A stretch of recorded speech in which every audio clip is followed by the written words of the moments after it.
Hello and good morning to everyone in the US. Good afternoon to those tuning in from Europe. I understand it's a holiday in parts of Europe today, so I'd imagine attendance is a little bit lighter across the pond. And good evening to any of our clients dialing in from Asia. Thank you for tuning in to the CreditSights Global Market Update. We are switching things up a bit today, and I will be running this show for the strategy portion of today's comments. I'm, of course, joined by Winnie Cisar, our fearless leader and the global head of strategy, and my other esteemed colleague, Logan Miller, our head of European strategy.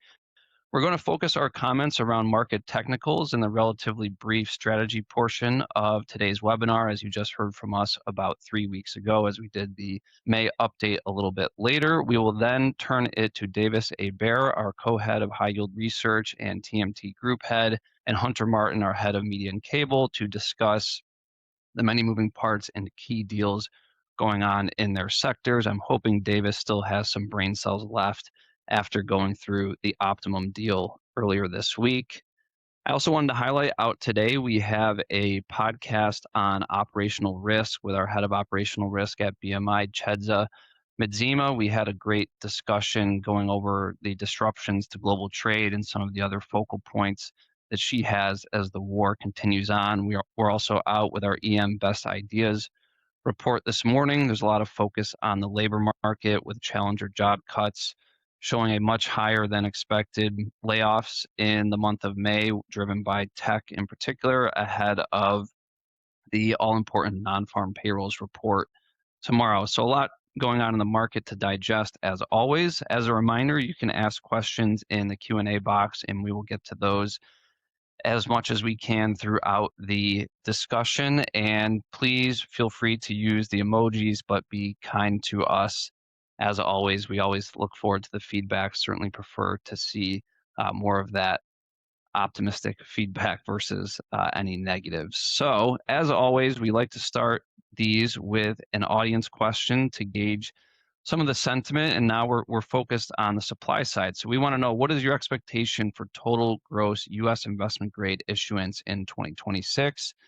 Are you looking for over 2 trillion, between 1.75 and 2 trillion, 1.5 to 1.75, or less than 1.5 trillion?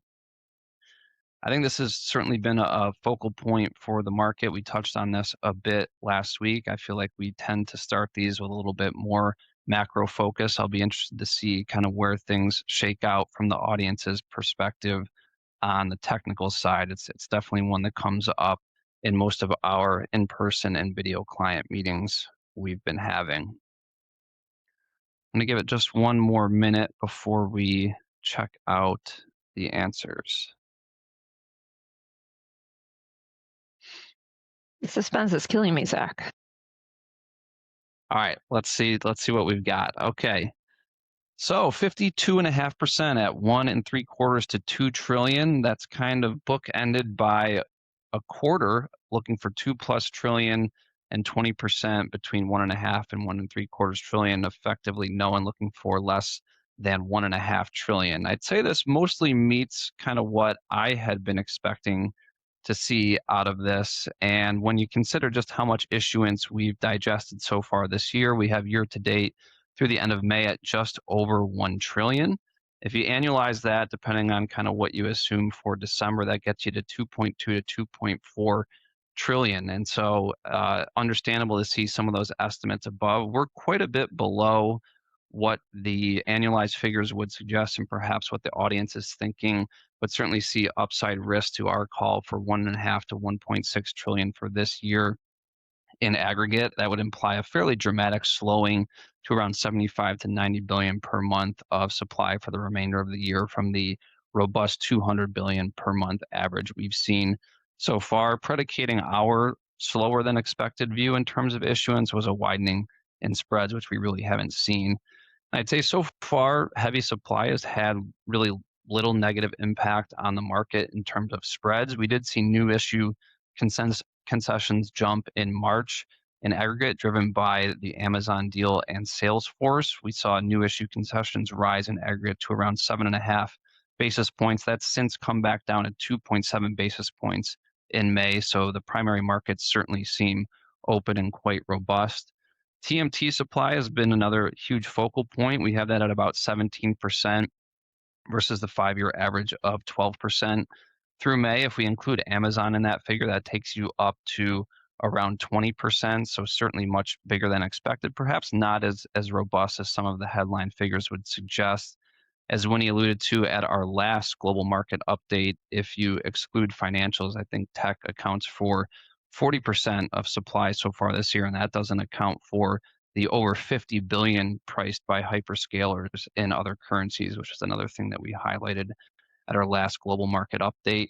M&A is mostly in line with expectations at around 11% of issuance. We think that that figure is probably distorted a little bit lower with general corporate purposes capturing some of that issuance, but assuming that that is relatively constant over time, M&A so far in IG has been mostly as normal, at least with respect to the last 5 years. So kind of moving on to the demand side of the equation, that has also been quite robust. You can see in May we had 11 billion of inflows into short duration USIG, 21 billion into intermediates, 4 billion in total return, and a modest 1.5 billion into the long end. I think that reverses 2 consecutive months of outflows from long end, so a bit of a shift there. As our clients likely know, we came out with a more constructive view on long end duration around the middle of May. And so we are holding on to that view with yields kind of around that 4.5% level on the 10-year and around 5% in the 30-year. Looking at year-to-date flows in the middle here, you can see that certainly intermediates have been the focal point for investors with about 100 billion already going into the intermediate sector, a little less than 33 billion into total return, 26.6 billion into short duration, and we do have inflows on net into long duration funds this year after outflows in 2025. If you annualize the 162 billion year to date into US IG, that implies nearly 390 billion for the year, which would be the highest in the history of our data set going all the way back to 2027. So the heavy supply is being met by heavy demand, and that's certainly consistent with what we're seeing in spreads. The last comment I'll make on this slide is just looking at how robust money market fund assets have been, around 7.75 trillion, according to the investment company Institute. I've seen Crane data estimates near 8.5 trillion. It's interesting to consider that amid all of the supply we're seeing from investment grade corporates, the nearly 285 billion in share offerings between Alphabet, SpaceX, Anthropic, and OpenAI likely to come over the next couple months. I think it's interesting to consider that in terms of perhaps absorbing capital from the retail side, but as a liquidity event for some of these early institutional investors and how that works its way through the system. All right, moving on to the next audience question. We, of course, want to get your perspective on high yield supply for this year as well. So what is your expectation for total gross U.S. high yield issuance in 2026? Over 350 billion, 300 and 350 billion, 250 to 300, 200 to 250, or less than 200 billion. Winnie, where do you think the audience lands on this one? Oh, I feel like I'll be guiding them to an answer if I say where I think the audience lands. But it's been a really interesting past few months in high yield new issue supply. I would say the issuance pattern has been a little bit choppier than perhaps people were anticipating coming into this year. So I think it really depends on whether our audience is expecting to see a little bit of a return to the February, March SaaS apocalypse, spread volatility, higher rates being more of a headwind than a tailwind, or if people are looking back at April and May and thinking, wow, new issue fared pretty well. Maybe we continue on this somewhat accelerated monthly issuance pattern for a prolonged period of time. So, should we see what the audience has to say? All right. Here we go. So the audience has us at 300 to 350 billion, which probably makes sense. We have priced about 148 billion year to date. So just kind of the simple math would indicate that that's around where an annualized level would be. Then we have about 23% of the audience at 350 plus, and another 23% of the audience of that in the 250 to 300 billion bucket. So with our 2026 outlook, we did come out with a below street take on high yield issuance expectations. We pegged it at around 250 billion gross. And I think that it's been a little bit up and down on whether that's going to be the right number. As I mentioned, there was a pretty significant pullback in new issue in February and March, and then that really amped up again for April and May. So if we just purely annualize what we've seen so far, we get to 325 to 350. However, if we consider historical high yield issuance patterns, January through May usually represents, on average, I would say about 45 to 46% of annual new issue volume. However, if you look at 2018 and 2022, midterm election years, these are major outliers in the trend, with 56% of new issue priced in the first 5 months of the year. Now, of course, 2018 and 2022 were years during which the Fed was hiking rates and borrowing costs were increasing, which was probably the bigger driver of new issue seasonality rather than just the existence of the midterm elections. But it's still important to kind of respect these seasonal patterns. For now, we are sticking with our $250 billion call. If we use that midterm election percentage, of kind of front loaded issuance, that implies about a $260 billion gross issuance number for the year. So I would say that's pretty close to our forecast. One of the main reasons for a lot of people being really jazzed up on massive new issue supply expectations coming into this year was the expectation that we'd see a major step up in M&A financing. Now, as of late, we've definitely seen some interesting headlines related to M&A. We have the upcoming P-Sky financing of the Warner Brothers Discovery acquisition. We'll discuss that a bit later. Then we'll have the bond portion of the 3.3 billion needed to fund the takeout of Caesars. And they have the potential for that MGM deal to come through as well. But when we think about true LevFin M&A, it has been a little bit slower than anticipated, especially in the broadly syndicated loan and private credit markets, where it seems that sponsors really have a wide array of issues to tackle.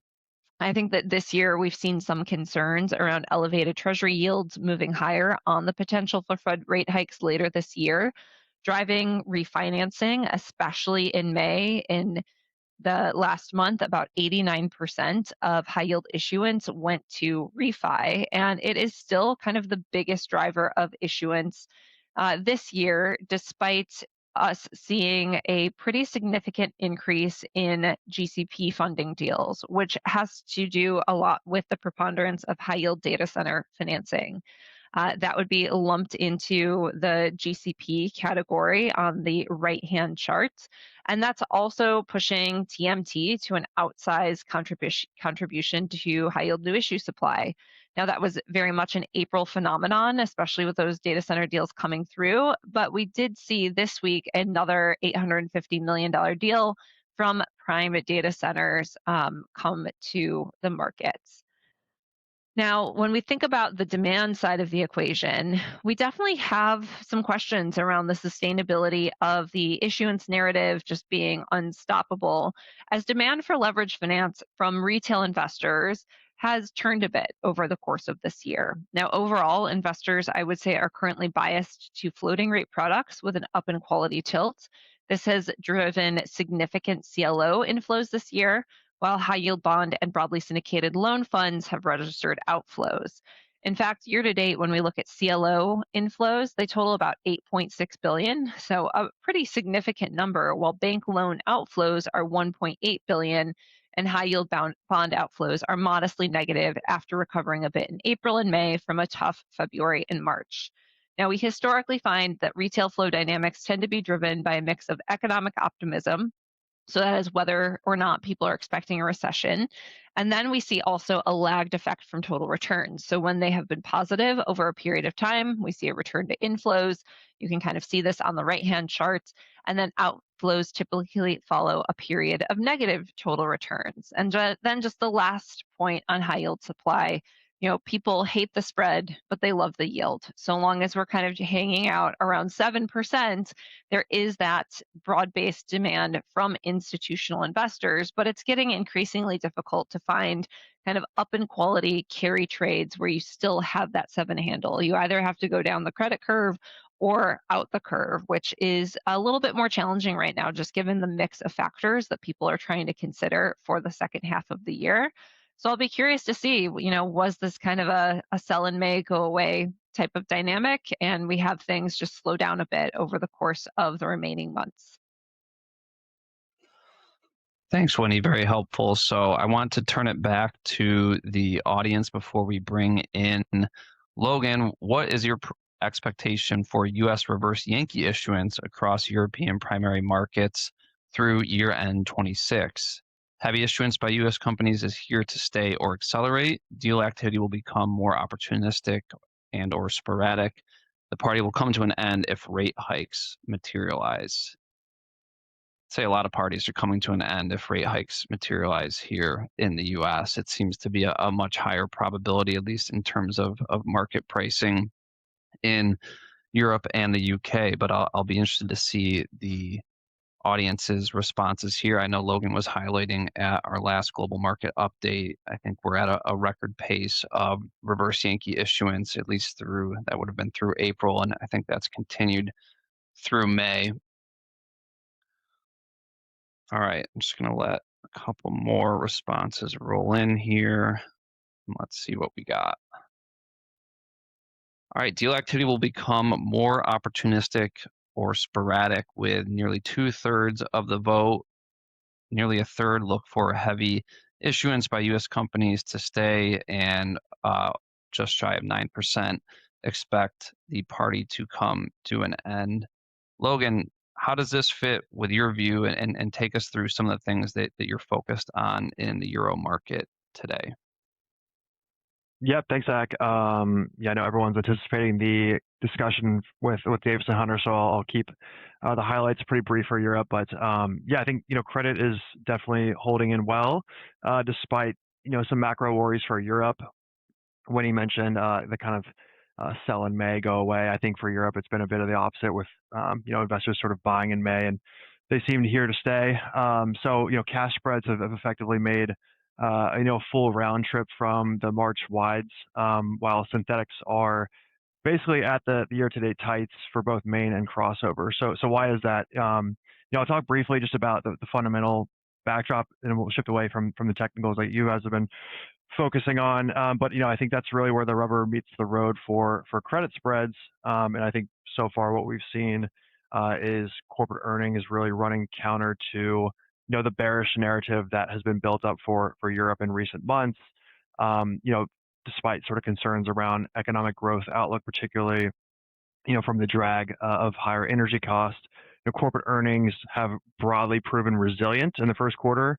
Q1 revenue growth is kind of flat on the year, which is effectively in line with consensus expectations heading into the earnings period. But bottom line, EPS growth is actually continuing to outperform expectations, with earnings growth tracking up 9% on a year-over-year basis, versus preliminary forecasts around 6%. This would mark sort of the strongest period of EPS growth since the first quarter of 2023, and really, to me, indicates that European companies are continuing to find ways to expand or maintain sort of profit margins despite subdued revenue growth figures. And really, earnings growth, I think, is the backbone for risk assets, and it has really helped spreads continue to shrug off some of the broader macro concerns and some of the rate volatility that we've seen over the last couple of months. And I think, from what we've been seeing, is that higher yields continue to draw in, new demand for corporates.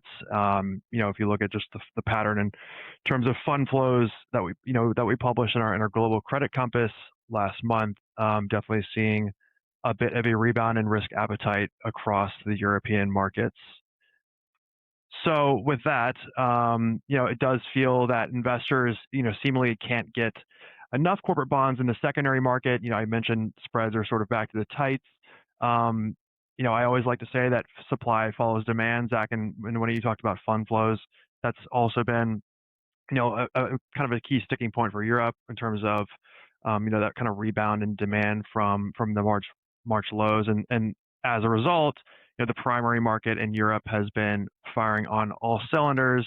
I know we talked about that on the last monthly call, but in IG we're seeing issuers tap the European primary market that have not been around for years. Airbus is a good example of that. Made its first appearance back in May since 2020.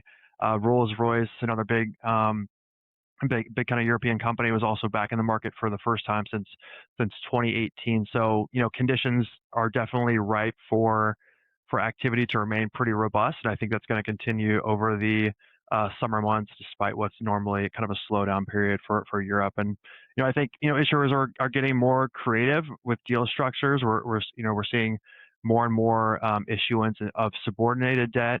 Carlsberg, which is the big beer company, issued 2 1,000-year hybrids last month with 5.25 and 8-year first call dates. That those issues have sort of a favorable impact on the company's leverage profile, just given the treatment of hybrids from the rating agencies. And these both, Carlsberg was able to issue those both, with sub 5% new issue coupons. So why would you not do it if you're sort of an issuer? So on that hybrid topic, we've seen year-to-date issuance of around 31 billion.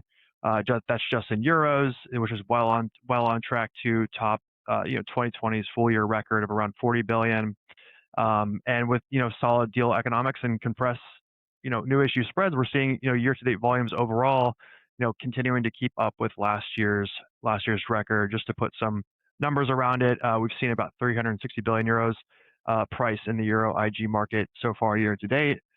For those who are counting, we're calling for 700 billion for the full year.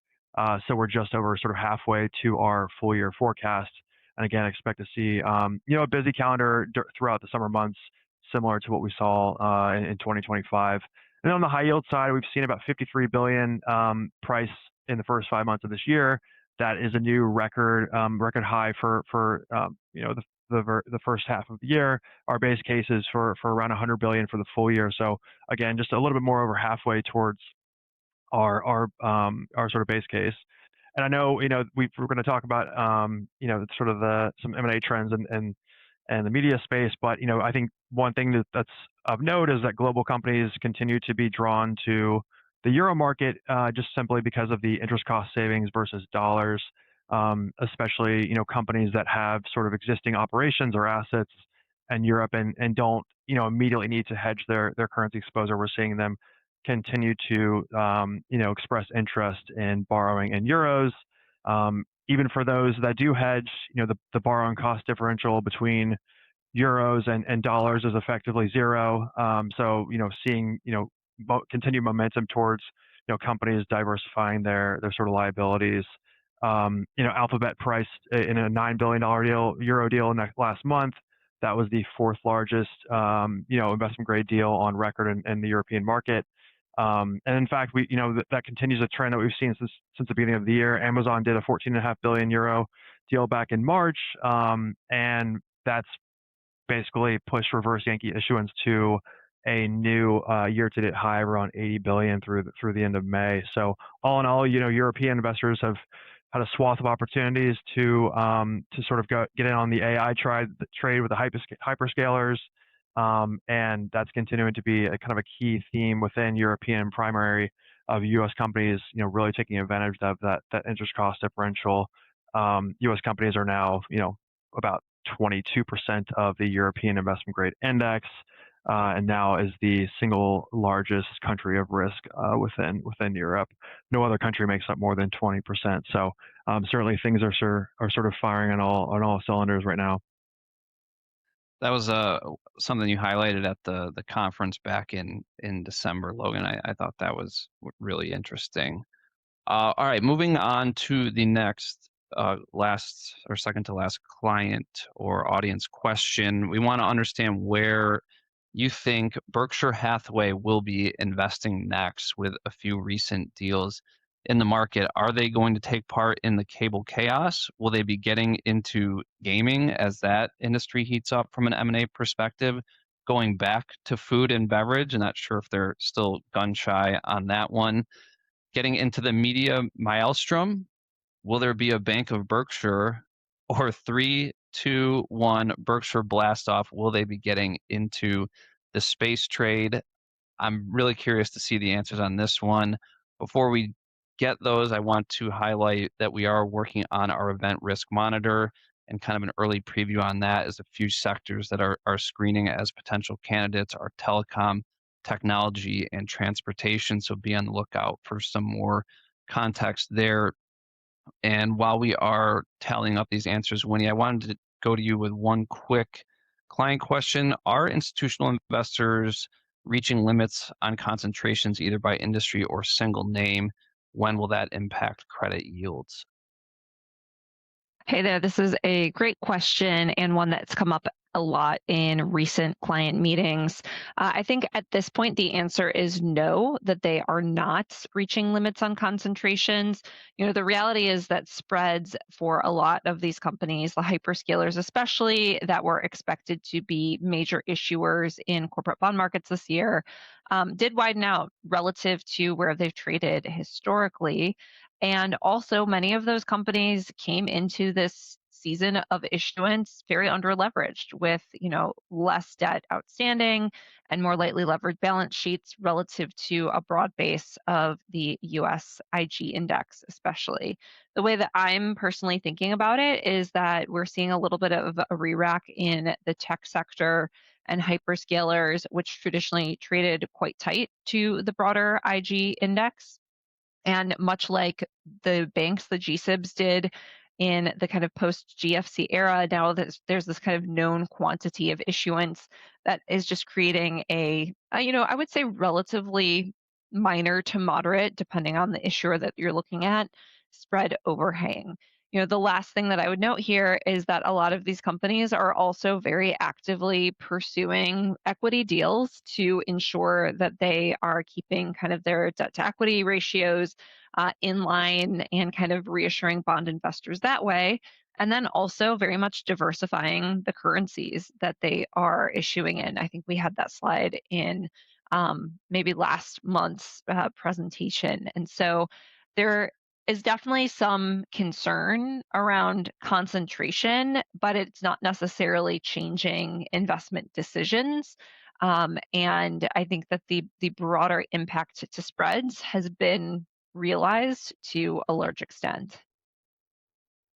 Very helpful. Thanks, Winnie. All right. So the audience is expecting Berkshire to buy a bank, perhaps. Or they're going back to food and beverage with 23%. Space is getting 15%. Oh, cable chaos with a meaningful 21%. So we have an interesting mix here. I'm actually going to skip ahead. I don't want to take up too much more time before we turn it over to Davis and Hunter. So Winnie, I will turn it to you to kind of get our discussion going on media, telecom, and cable. All right. It's going to be an exciting discussion on media, telecom, and cable. And we do have Davis Hebert, our co-head of high yield research and head of TMT, and newly expert in SpaceX on a great kind of primer based on the S1 that he published maybe last week or a couple of weeks ago. And we also have Hunter, our head of media and cable. And I want to loosen us up a little bit to get us started with a little speed round. That's how I like to do things. So, Hunter, what is your summer vacation binge watch movie or series recommendation? What should we all be teeing up for the summer? Well, you guys might be aware of this living in Charlotte, but I've got into this new season of Top Chef based in the Carolinas, which spans both North and South Carolina, I think. But happy to be watching that again. I think I took some seasons off, but I signed up for Peacock, $11 a month, ad supported. I'm trying to get my money's worth. Got back into that, and I'm really enjoying. I love a Top Chef moment. That's great, especially when that's close to home. All right, Davis, what are you watching? I'm going to switch it up a little bit. Probably not going to be watching much in the way of movies and television this summer because the sports on are going to be incredible. Um, I got have to give a shout out to all of our New York colleagues and clients watching the Knicks steal Game One from the Spurs last night was incredible. So congrats to the Knicks, but it's a 7 game series, so we'll see. It is as a big basketball fan, I love watching Victor Wembanyama. He is like from another planet. So I would encourage people to watch him play ball. It's amazing. I'm wearing red and almost black for my Carolina Hurricanes. My favorite NHL team. I've been a fan for over 20, maybe almost 30 years, and they're in the Stanley Cup Finals playing the Vegas Golden Knights. So that game two is on tonight. So that's going to be super exciting. And finally, the World Cup. I mean, I cannot not mention the World Cup. Um, I am not going to take out a second mortgage to buy tickets to the World Cup. So I will be planted on my couch watching a lot of soccer this summer. So it should be a lot. All right, you got a lot of the sports balls action. That is great. And we definitely have some Knicks fans in the house because you got a lot of clapping emojis on your shout out there. All right, Zach, what's your recommendation? What are we watching? I'll keep mine quick. I'm Friends and Neighbors on Apple with John Hamm. I don't know if it counts as a binge. I think there's only 2 seasons prior to the current one to catch up on, but I think that's my favorite show right now. All right, John Hamm can do no wrong in my world. So love to hear that. All right, I suppose we should talk about actual work stuff, but somewhat related. Hunter, we have the looming $50 billion funding needed of the Paramount Skydance acquisition of Warner Brothers Discovery. This is a mega LBO. You talked about it with Zach a while back on our podcast. Can you give us an update? Where does the financing stand today? And when should we expect this jumbo issuance to hit the IG and high yield bond markets? All right, sure. So this is where I've been spending most of my time getting a lot of questions, unsurprisingly. So I think Paramount Skydance has made solid progress so far to date. They've raised 5 billion in the term loan A market, and very importantly, they addressed WBD's amended note holders who are going to exchange into new second lien notes. But we still have almost $50 billion still to come. That's going to come across first lien loan and bond markets as well as new second lien high yield bonds. And when it comes to timing, this is going to happen really soon. So initially, the term loan B was supposed to be in the market this week with the kind of the new IG and high yield bonds probably pricing early the following week. Um, on Monday, the kind of word got around this probably going to be pushed back 1 to 2 weeks. Why is that being pushed back? I've heard various things, um, but I expect this could be back in the market again Monday or the following Monday. So everything can really be wrapped up. Like we could see all this issuance, everything priced across the bond and loan markets within 2 weeks from today. So very very soon. And when it comes to kind of the split or the breakdown of this new debt to come. We think it's going to be around $35 billion in the IG bond market. We've heard it's going to be all US dollar, and we're going to see it across the whole curve, 2 year out to 40 year. And then there's going to be another 12 billion of second lien high yield bonds. That we expect to be primarily in dollars, but also with a euro component. And that's going to be kind of shorter maturity, given that's just how the high yield market works, right? We're probably going to see more like 5 year, 8 year, 10 year component. All right, that's super helpful. How are you thinking about relative value of this deal? And, what's your sense once this thing gets priced? Like, are we trading up on the break? How are they going to perform? Yeah. So here it is tricky, right? Like this is a jumbo deal. The existing debt is lower in the capital structure and often doesn't have, isn't longer maturity or has strange dollar prices. So we're looking at like the way that we're trying to do it. We're basically going to we think Charter is the best comp. It's an imperfect comp, but there's enough similarities that that's where kind of our starting point. The first lien, the ratings look to be the same across these two, or the first lien for P-Sky, secured for Charter. Second lien, similar at around like a double B type kind of blended rating. Both also on the fundamental side, right? These are both highly leveraged, over leveraged, however you want to call it. They also face pretty significant secular pressures, with P-Sky has 70% of profits coming from linear TV, very clear secular decline. Charter, I think everyone's aware, huge exposure to cable broadband, video distribution, also in decline, a lot of competition there. So we think they're kind of the ideal comp. And the way that we're doing is we're kind of like trying to build up off Charter's first lien curve, where you have a nice full curve, unlike in high yield.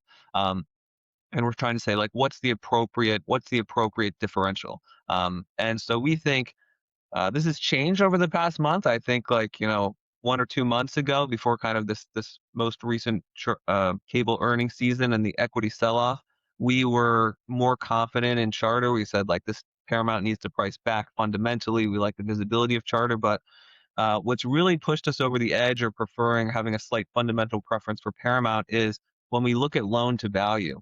So Charter, with its multiples compressed down to 5 times EBITDA, you have 4.25 times leverage right now. So you're talking about 80+% LTV. And when we run the math on Paramount, it's looking around 30% for first lien, 50% for second lien. So just given the amount of equity behind you in Paramount, we really just struggle to say it should not trade inside of Charter. Once you exclude kind of the technical factors of the new issue and the concession and how the market digests that. We also think on the narrative side, this is very important for investors and kind of how it's going to trade on the break. Like, Paramount has a better narrative, at least to start off, right? So it's like, this is a company with very clearly stated ambitions to get to IG at the corporate family level. Now, if it can achieve that or not, like, that's, we're a little skeptical there. They do have large synergy potentials at $6 billion off a $12 billion EBITDA base. Very importantly, they have the implicit financial support of Larry Ellison, one of the richest men in the world. Charter does not have that. And on the streaming side, we think these two companies combined, they have the potential to be one of the leading global streaming providers, which is a growth business. And finally, it's very unique for a media company. We think they have very significant TV and film library value. So a lot of these media companies, they repurpose sports rights, or they don't really have assets, and this is very unique.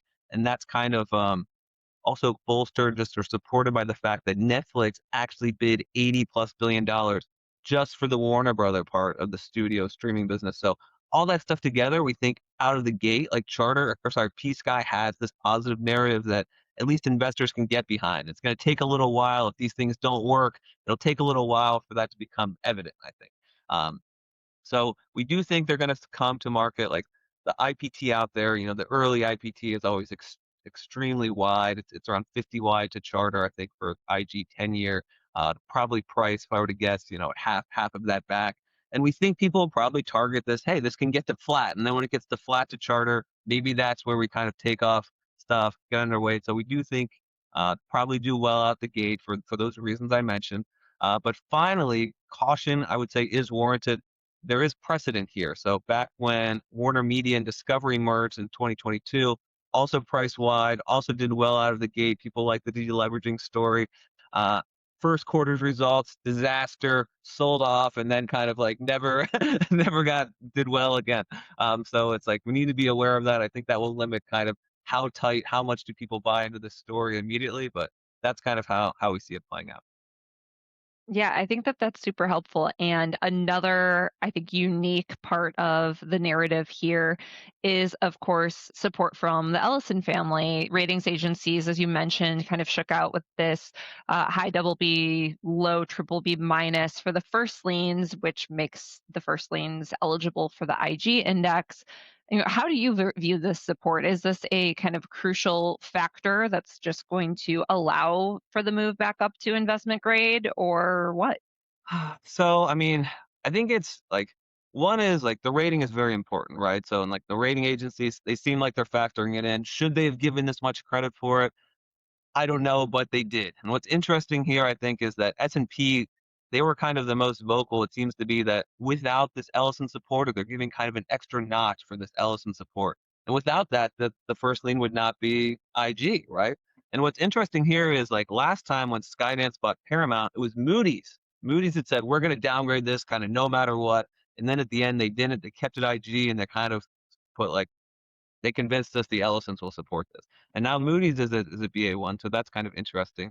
So, but when it comes to the actual like, I would like to see more. Like, I do think it is nice. It is good to have this very wealthy individual that's going to put over $20 billion into this. So, like, he has a lot of skin in the game. It's nice to see him having his wealth be independent of this company. Often, like, people that are very wealthy, like, their wealth is tied to the company. So there's kind of this, how supportive is that? But having it being from Oracle and other investments is nice.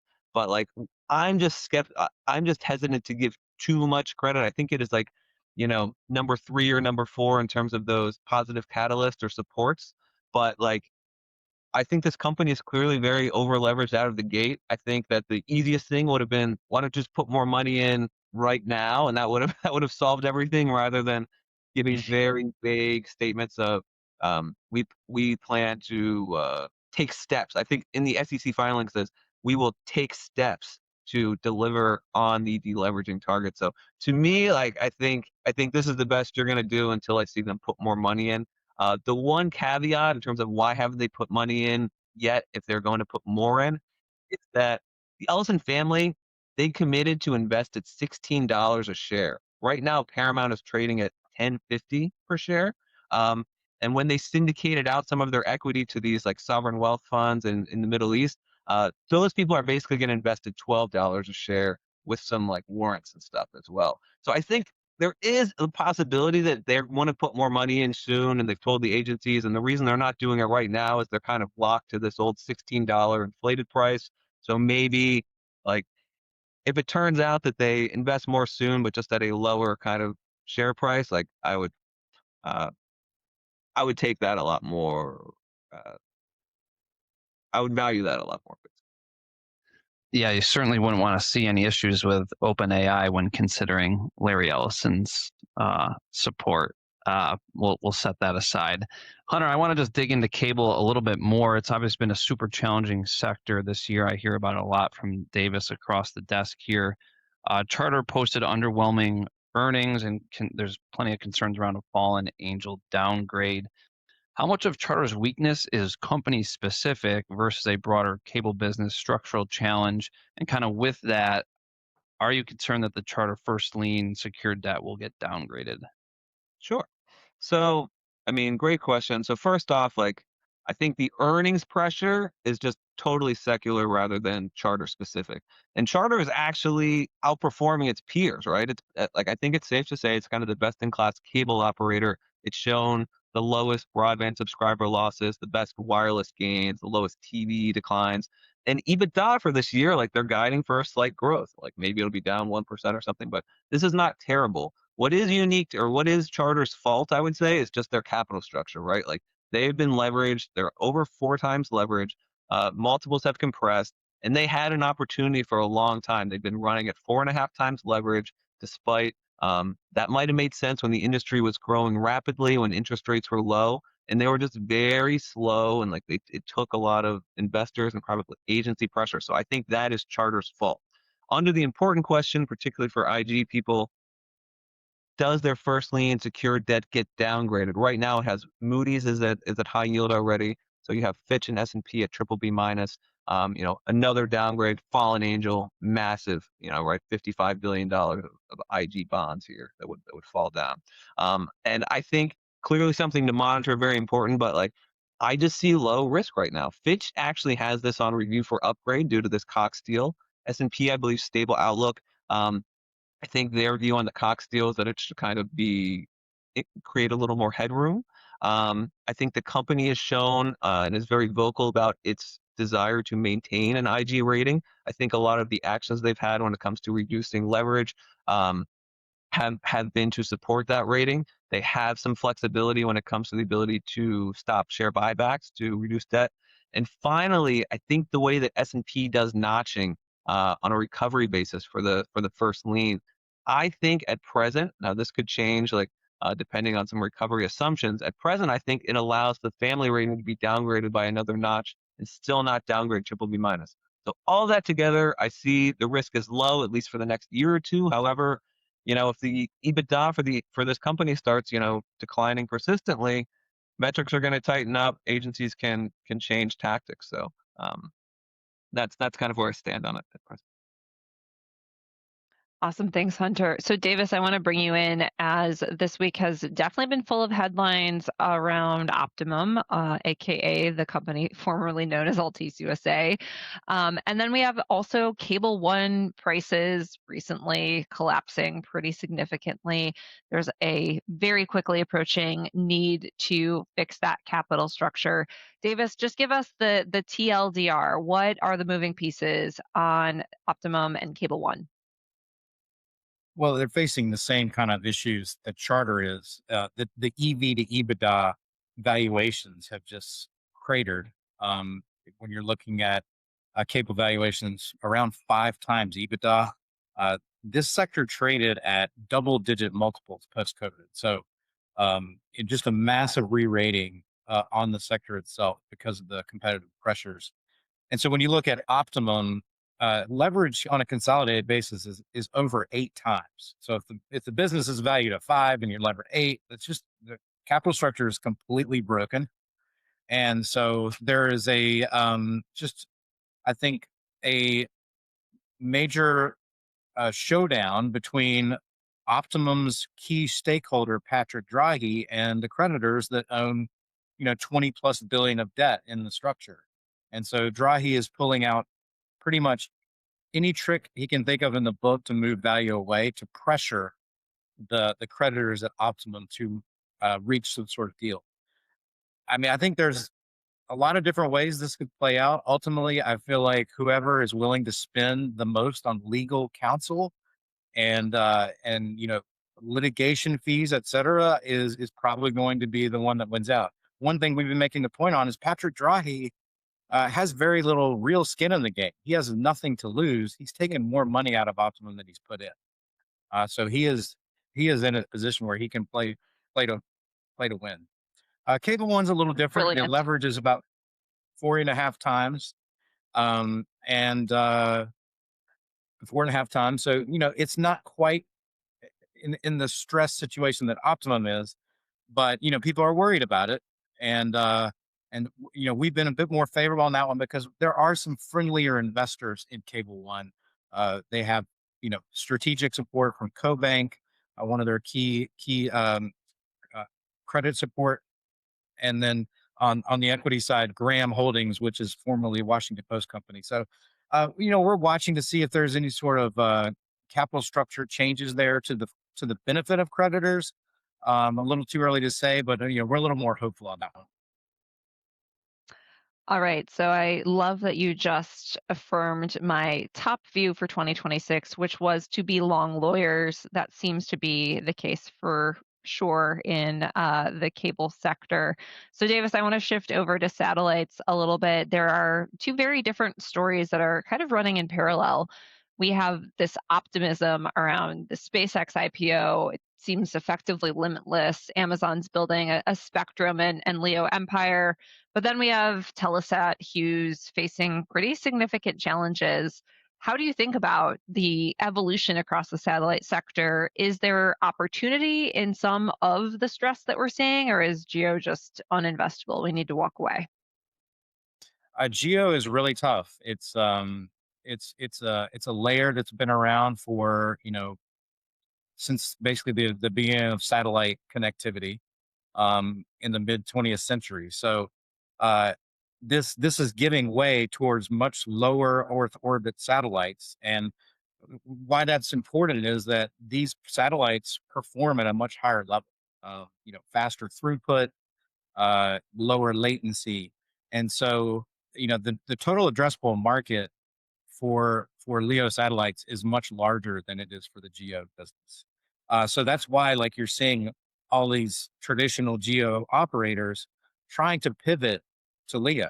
And so you've seen that in a number of cases where Eutelsat bought OneWeb, Telesat is launching its own constellation, et cetera. So, some of the TAMs being thrown out are pretty eye popping. I think they're very hard to verify. I think like there's still questions of can everyone in the world afford satellite connectivity?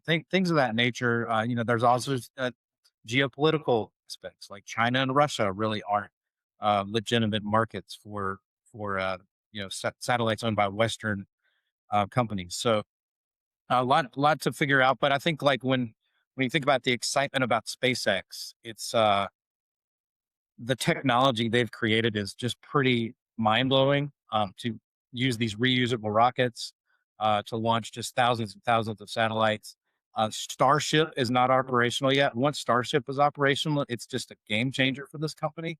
Where they're launching satellites that are 1 terabit throughput, which is just a tremendous amount of capacity going into the ecosystem. So it creates a lot of possibilities. The other aspect of satellite that's getting a lot of attention is direct to device. So historically, satellites just have this really small market that they could focus on. But all of a sudden, if you can tap into direct to device, satellites can now tap into this market where there's 7 billion phones worldwide. So a lot of excitement about that. And so we've been focused on on that sector from a spectrum perspective. And so we put out a spectrum primer that looks at spectrum across not only terrestrial wireless but also the satellite space. So um, a lot of excitement. And I think one credit we've been writing a lot on with this is Viasat, which owns a lot of this attractive spectrum for direct to device. That is super helpful, Davis. Every time I hear Viasat, I just think of not being able to connect to the Wi-Fi on American Airlines while flying over the Atlantic because it's always powered by Viasat, and it makes me feel a little crazy sometimes. So we'll see how that all goes. Good feedback. Davis, I want to turn to M&A a little bit. You have a lot going on in the M&A world in your space, and maybe some potential new stuff to happen later in the year. The top one that I see is the Nexstar Tegna merger, which is currently amid two different legal battles. You're kind of holding steady with your recommendation at Market Perform, with the view that this is really more an equity issue than a true credit risk. Do you have any timeline in mind for the resolution of this? And then what could maybe cause you to change your view?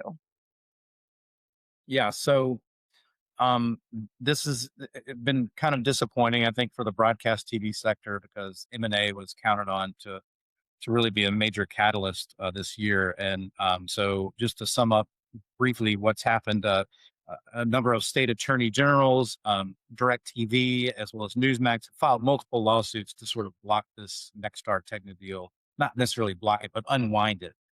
And because the deal is closed, this is not a pending merger. And so the pushback is pretty interesting. I think that the merger in theory went over the TV household cap. And so the allegations are that they closed this illegally. And so that's the kind of issue we're dealing with Nexstar Tegna. Um, I think this is like similar to Optimum, where whoever is willing to spend the most in legal fees sort of wins out. And I think that both sides are digging in their heels. They've both hired fairly aggressive antitrust lawyers, and so I think this is going to be prolonged. I think is it going to be 12 months, 24 months? That's up for debate. But the reason why we're not you know worried from a credit perspective is that Nexstar has to keep Tegna separate. They can't integrate. They can't use the same retrans contracts. They can't uh, do anything that's like synergies capture. So uh, but what they can do is they can use Tegna free cash flow to repay debt. And so credit improvement is a big part of the story in the near term. So I think that's why the credits are being supported at this point. We're market perform because really there's not a lot of yield. So I think that's kind of the issue with that one. Well, I think really the main issue is that it just freezes M&A for the rest of the sector. So we've seen other other TV broadcasters see some price pressure post earnings because of that. That's super helpful, Davis, and also stay long lawyers is the takeaway there. All right. So another kind of headline event earlier this year was the potential for an iHeart Sirius XM merger. Like this feels like a real 2016 type of throwback. Why is this even on Sirius radar? Do you expect that a deal will actually happen? And if it were to occur, what would that mean for both iHeart and Sirius? We are like a 40% probability, so we're below 50. I think it's less likely than more likely. But when we ran the kind of the numbers, the leverage impact for Sirius wasn't that meaningful. They could quickly delever through free cash flow. So from a financial perspective, it seemed doable. From a strategic perspective, that's where it gets a little fuzzy. I think that iHeart is broadcast radio, Sirius is satellite radio. I don't know that the synergies between those two platforms are that interesting. But if you think about the future of audio, like the next 5, 10 years, podcasting has become a major platform that's really supplanted talk radio or is supplanting talk radio. And so both Siri and iHeart have meaningful podcasting businesses that could benefit from larger scale. And so that's one reason we felt like this, has a decent chance. The other reason is, from a regulatory perspective, like if you're going to get a deal like this done, it's probably now. Like if there's a switch in 2028, this one might be more difficult to push across the line. But ultimately, like these guys compete against Apple, Spotify, Amazon in the audio space, and you know how it is competing against big tech. They just have endless money. So that's it might be more of a scale thing. So we'll see. I don't think we're quite there yet, but valuation I think is a big sticking point. Great. Thank you, Davis. All right. With that, we've almost reached the top of the hour. So we're going to go ahead and wrap it up. We will be back on July 1st to discuss our second half 26, first half 27 outlook. Feels like that is wild speculation, but that is the business that we have chosen to be in. I want to thank Zach for running the show today. It was nice to be the passenger princess for the global market update. Love that. Good luck to everyone in the month of June. I hope that everyone has some nice summer vacations planned. If you ever need to reach out to us, you can find us using that Ask an Analyst button on the CreditSights.com website. Thank you to Davis and Hunter for joining today. And with that, we will wrap up our webinar. Thanks, everyone.